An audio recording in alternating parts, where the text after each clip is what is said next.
19 अप्रैल से शुरू हुआ सियासी मिजाज अब शांत हो चुका है। इस मिजाज में कुछ ने मंगलसूत्र की बातें की तो कुछ ने भगवान को भी याद किया, कुछ ने खटाखट कहा तो कुछ ने महंगाई के साथ मंदिर पर भी बातें की। बातें तो खूब हुई, लेकिन अब वक्त उस नतीजे का है जो ये साबित कर देगा कि आखिर जीत कौन रहा है। लेकिन ये जीत बगैर उन 2 सीटों के बिना मुमकिन नहीं है, जिसमें प्रधानमंत्री मोदी की बनारस के साथ सीएम योगी से जुड़ी गोरखपुर सीट भी शामिल है। लेकिन हम यहाँ बात बनारस पर नहीं करेंगे, क्योंकि सब जानते हैं कि बनारस से फिलहाल प्रधानमंत्री मोदी को हरा नहीं सकता। हम बात सबसे पहले गाजीपुर की करेंगे। गाजीपुर को मुख्तार अंसारी का गढ़ माना जाता था। अंसारी के घर को लोग फाटक कहते हैं। लोगों का आज भी मानना है और कहना है कि एक बार कोई भी इंसान फाटक पर चला जाए तो खाली हाथ नहीं लौटता, यानी उसकी मदद अवश्य होनी है। इस दुनिया के लिए मुख्तार अंसारी और उसके परिवार की इमेज भले ही माफिया के तौर पर हो, लेकिन गाजीपुर वासियों के लिए वे किसी आश्रयदाता से कम नहीं है। गाजीपुर का चुनावी माहौल समझना है तो आप एक वरिष्ठ पत्रकार के कॉलम से समझ सकते हैं, जिसमें वे लिखते हैं कि गाजीपुर में चुनाव पूरी तरह से जाति पर आधारित चुनाव है।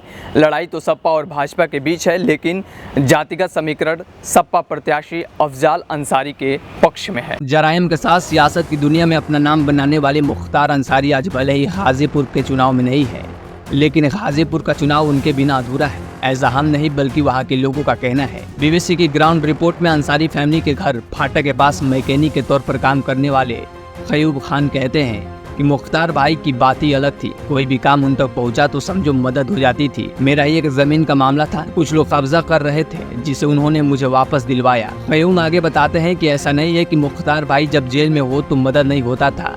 उनके जेल में रहने के बाद भी कोई समस्या नहीं होती थी।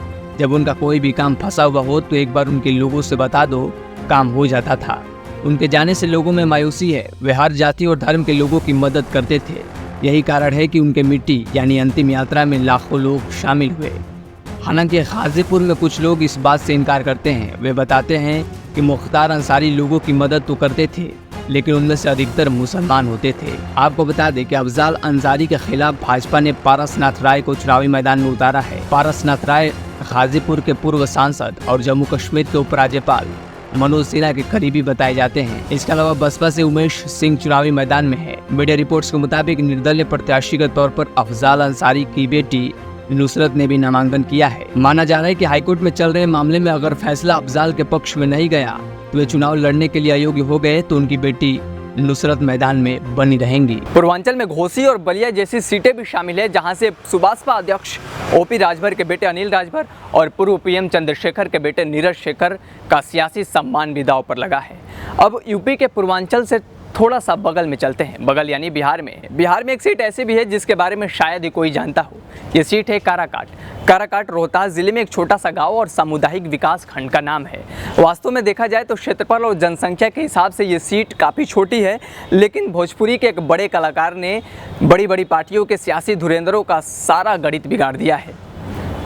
कुशवाहा बाहुल इस सीट पर मुस्लिम, राजपूत और यादवों की संख्या भी अच्छी खासी है, और इसी को लेकर 40 साल से अधिक उम्र वाले लोगों का ये कहना है कि ये सीट विकास के नाम पर नहीं बल्कि यहाँ जाति के नाम पर वोट दी जाती है। लेकिन 40 साल से कम उम्र वाले नौजवानों का ये कहना है कि जिस सीट को पहले कोई नहीं जानता था उसे अब पवन सिंह के नाम से जाना जा रहा है, इसलिए हमारा वोट पवन सिंह के नाम पर ही जाएगा। 16 लाख से अधिक वोटर्स वाला काराकाट धान की खेती के लिए प्रसिद्ध है। यहाँ 400 राइस मिल है। लालू प्रसाद यादव ने रेल मंत्री रहते हुए यहाँ रेल वैगन मरम्मत करवाने की घोषणा की, पर कुछ काम नहीं हो पाया। पिछले 4 साल से कुछ राइस मिल और सीमेंट फैक्ट्री लगी है, जिससे रोजगार मिला है, पर हाल बुरा ही है। युवाओं को रोजगार की तलाश है और यही खोज काराकाट में एक नए चेहरे को ढूंढ रही है, जिसमें पवन सिंह फिट बैठ सकते हैं, क्योंकि काराकाट में अभी भी जातिगत समीकरण हावी है। यहाँ पर सबसे ज्यादा कुशवाहा जाति का वोट तो है, लेकिन राजपूत समाज की संख्या भी यादव और मुस्लिमों से ज्यादा है। और राजपूतों की यही संख्या पवन सिंह की सबसे बड़ी ताकत है। लेकिन राजनीतिक हलकों में ऐसा भी कयास लगाया जा रहा है कि यदि अगड़ी जाति के वोट कुशवाहा और पवन सिंह में बढ़ जाते हैं तो इसका सीधा फायदा महागठबंधन प्रत्याशी राजा राम को होगा। इसके अलावा पवन सिंह की फैन फॉलोइंग का प्रभाव युवाओं पर भी खूब देखने को मिला। जब वे चुनावी प्रचार में होते थे तब उनकी रैलियों में भी खूब भीड़ देखने को मिलती थी। आपको बता दें कि जिस काराकाट सीट से पवन सिंह निर्दलीय चुनाव लड़ रहे हैं, उनके खिलाफ राष्ट्र लोक मोर्चा से बिहार के कद्दावर नेता उपेंद्र कुशवाहा और सीपीआई नेता राजा राम चुनावी मैदान में हुंकार भर रहे हैं। अब सीधे आपको जमीन से पहाड़ पर लेकर चलते हैं। पहाड़ी राज्य हिमाचल प्रदेश की एक सीट है मंडी। मंडी अपने आप में एक बड़ा निर्वाचन क्षेत्र है जिसकी सीमा उत्तराखंड जम्मू कश्मीर के साथ चीन से भी लगती है।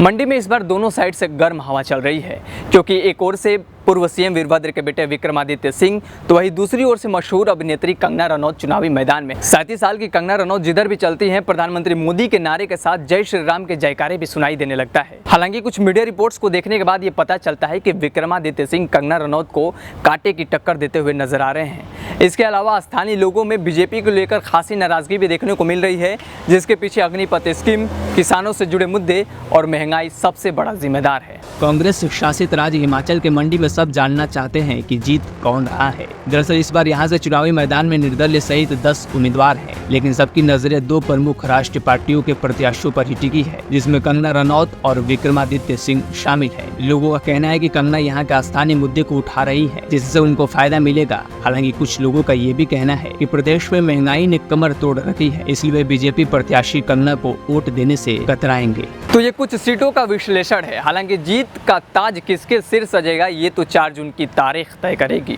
जो ये बतलाएगी कि क्या नरेंद्र मोदी एक बार फिर से इस देश के प्रधानमंत्री बनने वाले हैं या कोई और। वैसे आप क्या सोचते हैं इन सीटों को लेकर, और कौन इस पर जीत रहा है? कमेंट बॉक्स में हमें ज़रूर बताएं और दी राजधानी को सब्सक्राइब करना ना भूलें।